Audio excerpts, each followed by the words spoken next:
جانوروں پر ظلم بھی بڑا کیا جاتا ہے، بعض اوقات بے تحاشا مارتے ہیں، پیٹتے ہیں، زور زور سے کان کھینچ کر گھسیٹتے ہیں، اس کو ڈنڈے برسائے جاتے ہیں۔ بعض اوقات گوشت پر بہت سو نے دیکھا ہو شاید، جو گوشت لینے جاتے ہیں کہ وہ نشان ہوتے ہیں لال لال گوشت پر، نیل پڑے ہوئے ہوتے ہیں گوشت پر، یہ اسی کی مار کے ہوتے ہیں، بے تحاشا مارتے ہیں، اور مارتے بھی ریڑھ کی ہڈی پر ہے۔ جانور بے بس ہے بیچارہ، کیا کرے؟ جب یہ ریوڑ چلاتے ہیں نا جانوروں کا، خاص کر یہ بچھیا بچھڑے اس طرح، ان کو میں نے دیکھا کہ بیچاروں کو ایسا مارتے ہیں کہ آدمی کانپ جائے، ان کو بالکل احساس نہیں ہوتا، یہ مارتے چلے جاتے ہیں۔ تو یہ ظلم ہے بلا وجہ مارنا، اس کا حساب۔ اسی طرح جانوروں کے ساتھ اور بھی کئی ظلم ہوتے ہیں، جیسے کہ ذبح کرتے وقت بھی بکرا کاٹتے ہیں تو کاٹ کر وہ بس کاٹتے چلے جاتے ہیں، ہڈی تک پہنچا دیتے ہیں، حالانکہ اس کی ضرورت نہیں ہے۔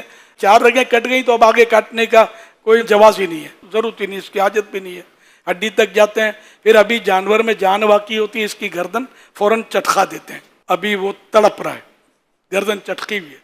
ظلم ہے، ظلم، اس کا حساب قیامت میں، حساب کی عذاب، دیکھو گناہ کا کام ہے یہ، اور جہنم میں لے جانے والا کام ہے۔ بقرعید میں یہ مناظر گلیوں میں دیکھے جا سکتے ہیں کہ یہ کر رہے ہوتے ہیں۔ دل جو ہے وہ سب پتھر کی طرح سخت ہو جاتا ہے، تو احساس ہی نہیں ہوتا کہ ہم کر کیا رہے ہیں۔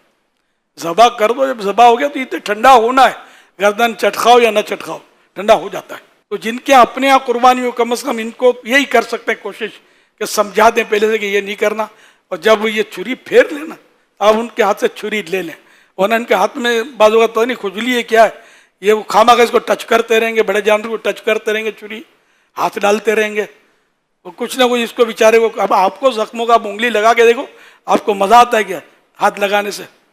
یا تکلیف ہوتی ہے؟ یار کٹا ہوا اس کو ہاتھ ڈالنے سے ہوگا کیا، سوائے اس کو تکلیف کے آپ کو تو کچھ بھی نہیں ملے گا۔ تو یہ مطلب بلا وجہ اس کو یہ ایذا دیتے ہیں، یوں کرتے ہیں۔ اچھا، اب وہ اس کو چیک کرنے کے لیے ان کی ٹانگوں پر، ٹانگوں کی ہڈی پر الٹی چھری ٹک ٹک ٹک ٹک کے مارتے رہتے ہیں۔ ارے بھائی فلائٹ مس نہیں ہو جائے گی، کہیں تمہاری زندگی کی فلائٹ اڑ نہ جائے گی، یعنی کیا ضرورت ہے اس کو؟ آپ خود اپنی ہڈی پر تھوڑا کچھ چیز مار کے دیکھیں، ہڈی پر زیادہ چوٹ لگتی ہے۔ تو یہ اس طرح کر رہے ہوتے ہیں، وہی مطلب ان کا عادت ہوتی ہے ان کے۔ اگر مسلمان پر ظلم کریں گے تو کورٹ میں چلا جائے گا، پولیس میں کیس کرے گا، خود مقابلہ کرے گا، بول سکے گا کسی کو کہ مجھے اس نے ظلم کیا، مارا۔ لیکن جانور پر اگر ظلم کریں گے، یہ بیچارہ کس کو فریاد کرے گا؟ دیکھنے والا بھی خالی تماشا ہی بنا رہا ہوتا ہے، ان کو بھی شعور نہیں ہے کہ وہ سمجھائے، اور بعض وقت سمجھانے والا ماحول بھی نہیں ہوتا۔ جانور پر ظلم کرنا یہ مسلمان پر ظلم کرنے سے بھی زیادہ سخت۔ بیچارہ بے زبان جانور کس کو فریاد کرے گا؟ لیکن یہ ذہن میں رکھیے گا کہ مظلوم کی دعا قبول کی جاتی ہے، چاہے وہ جانور ہو۔